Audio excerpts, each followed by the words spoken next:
Most people don't actually want a clear picture of reality. They don't. They want a picture that lets them stay comfortable inside their existing identity. They want the version of events that keeps their current emotional story intact. They want the version of life where everything they already believe can remain unthreatened. That's the real reason that people reject the truth. It's not necessarily because they don't understand it, but because accepting it would require changing who they are. Now, Alan Watts, he explained that human beings mistake their social persona for the self. And when you mistake your role for your identity, you're willing to defend that role even if it requires you to reject reality. And Carl Jung, he also saw this. He explained that the persona is not just a courtesy mask, it's the psychological armor a person uses to hold their place in the group. If you threaten the mask, they take it as a threat to their very existence. That is why when you see things clearly and name what is actually happening, people step back. And it's not because you're wrong per se, but because you are dangerous to the emotional structure keeping their identity stable. They will not say that out loud. They don't even know that's what is happening inside of them. The average person is not self-aware enough to know what their motives are. But their behavior gives it away. You say something accurate and suddenly there's tension, right? You point out a contradiction and the conversation gets a little weird.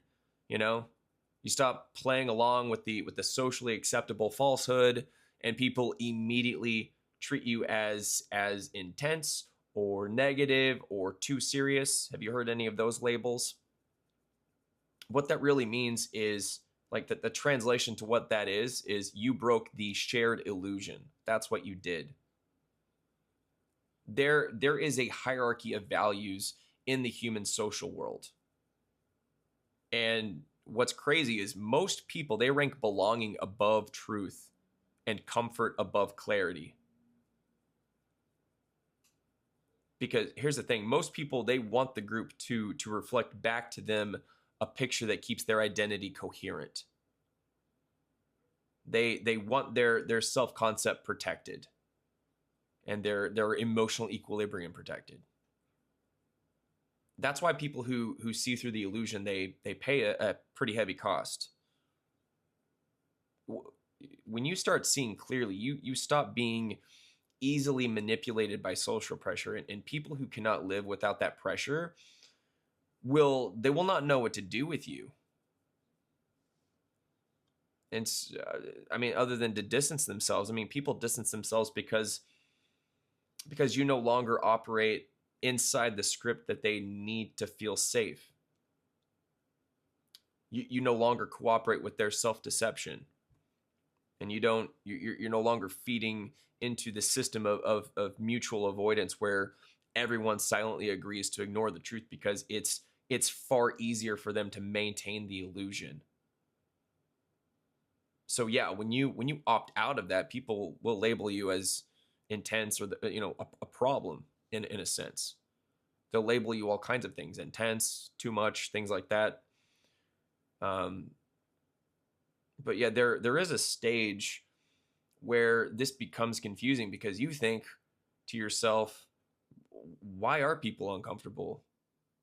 Like, I'm just describing what is actually happening. You think to yourself, shouldn't clarity help everybody?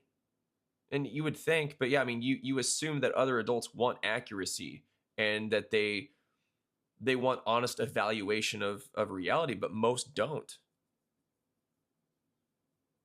Newsflash, most grown adults are just scared children inside.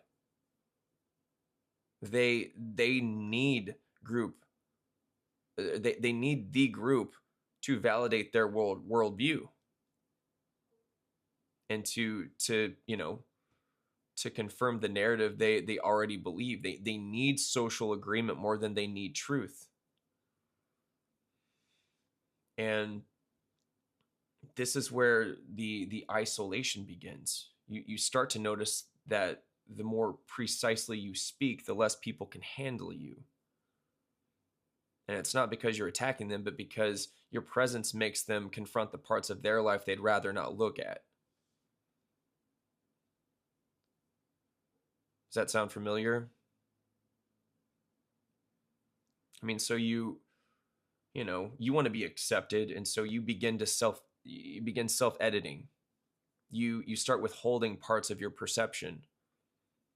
And it's not because you want to lie, but because you learn that honesty is socially expensive. You see that accuracy costs status, and you see that truth costs belonging, and that it makes people uncomfortable. So what do? Well, you lower the voltage of what you say. Not because you're wrong, but because you learn that clarity has a price. But then a shift happens. One day you say something accurate. You watch how the room reacts. And then for the first time, you don't feel confused. You do recognize what's happening. You see through the game. It's everything is calibrating properly now. You finally understand the discomfort people feel in your presence is not because your reality is incorrect. It's because your clarity threatens the illusion that they rely on. Alan Watts, he called this, he described it as waking up from a dream that most people don't even realize that they're having. And then Carl Jung, he saw this as the separation of the individual from the collective conscious, where you begin thinking with a mind that is not controlled by the tribe. And I've talked about this previously. I mean, that's the moment, that particular moment, it marks the beginning of what's called psychological adulthood. And this is where sovereignty begins, because once you see the structure of illusion, you stop expecting other people to validate your perception. And you stop waiting for them to join you in accuracy, and you stop trying to make truth socially safe. And you stop bending your perception to make it digestible to people who need illusion to function. Once you cross that threshold, you realize that your clarity is not a social tool, it's an existential one. Your clarity is what keeps your mind intact. It's what keeps your integrity intact. And it's what preserves the relationship you have with your own judgment. That is the turning point. You no longer speak the truth because you hope people will accept it. You speak the truth because your survival depends on not lying to yourself. And this is where the loneliness is born. Not because you can't find people, but because most people do not live in reality. They live in their emotional story about reality. They live in the narrative that protects them. You know, the version of life where their wounds don't have to be confronted. When you see clearly, you become incompatible with that. And you become incompatible with people who need the illusion more than they need the truth. Seeing clearly forces you into a new kind of life where you don't chase social approval anymore. I feel like a lot of men, they're in that confusing stage in their 20s. I think I didn't really get out of the confusion until I was in my 30s. And then things started to make sense, and I started to have that clarity. And then social approval doesn't matter anymore. You don't try to make your mind smaller so people feel comfortable. You don't try to lower your standards to retain any proximity. You don't balance truth against acceptance like it's a negotiation that you can solve with better wording. You stop trying to fit into groups' emotional limitations, and you just accept the distance and the quiet and that separation. because at that point, at that stage, clarity becomes more important than belonging does. And this is the actual entrance into adulthood. It adulthood isn't, it's not paying bills, it's not age, it's not more responsibility. Adulthood begins the moment that you stop outsourcing your perception to the tribe. The moment you stop looking at the eye of the others to determine what is real. The moment that you trust your own evaluation of reality more than the comfort of social consensus. I would say that's the threshold, that's the line. This is when you become your own person. This is why life technically begins at 40. But yeah, I mean, once you cross that threshold, something else happens as well. You develop new requirements for connection. You can no longer spend time with people who depend on illusion to stay functional. You can't connect with someone who deflects every truth that threatens their identity. You can't connect with them, you can't bond with them. You can't be around people who stay shallow to remain emotionally safe. You can't feel intimacy with someone who punishes the person who sees accurately. So you stop trying. You begin choosing solitude over low quality connection. There's nothing wrong with that. You simply recognize that most relationships in modern culture are not relationships. They are unspoken agreements to not say what is real. They're just these unconscious contracts to protect each other's emotional story. It's this mutual avoidance dance. And when you live in reality, you can't participate in that anymore. You just can't do it. You learn that solitude is not suffering. Solitude becomes the place where your mind can be fully coherent. It's where you're not required to shrink for anyone else. It's a place where you're not punished for accuracy. Truth is allowed to breathe without any form of retaliation.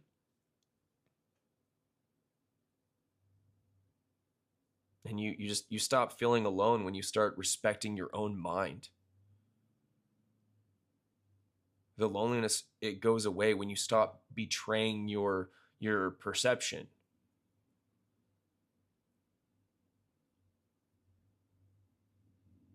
It just dissolves. That loneliness, it dissolves when you stop trying to trade honesty for proximity. What's the point of that? Loneliness, it ends when your relationship with your own experience becomes more important than whether someone else approves of it.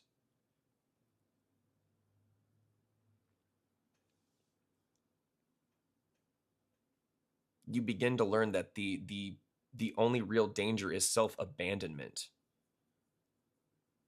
If you allow yourself to lie to yourself just to maintain connection with people who fear the truth,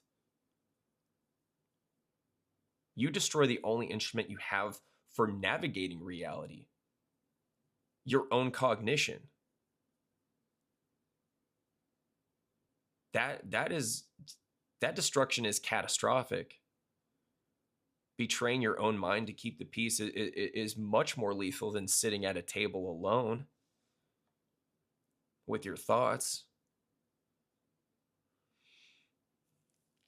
So yeah, I mean, clarity, it forces you to pick a side, really. I mean, you can either live in the comfortable, like the comfort of illusion with the group, or you can live in reality with yourself. There really is no middle ground. There's no compromise there. Truth and illusion cannot occupy the same space. So you have to pick. If you want to keep your mind intact, you must choose reality. even if it isolates you. Here's the thing. The more that you stop bending, the more you begin to attract the few who think the same way that you do. And yeah, they won't be many, but they will recognize you instantly, and you will recognize them instantly. It will not require any disclaimers or, you defending your clarity like a court case. I would say there will be natural resonance. I mean, the conversation, it will naturally go deeper, faster. There will be no awkwardness around honest evaluation. There's no recoil when the truth is named. And this kind of connection is rare, but it is worth more than an entire network of shallow relationships.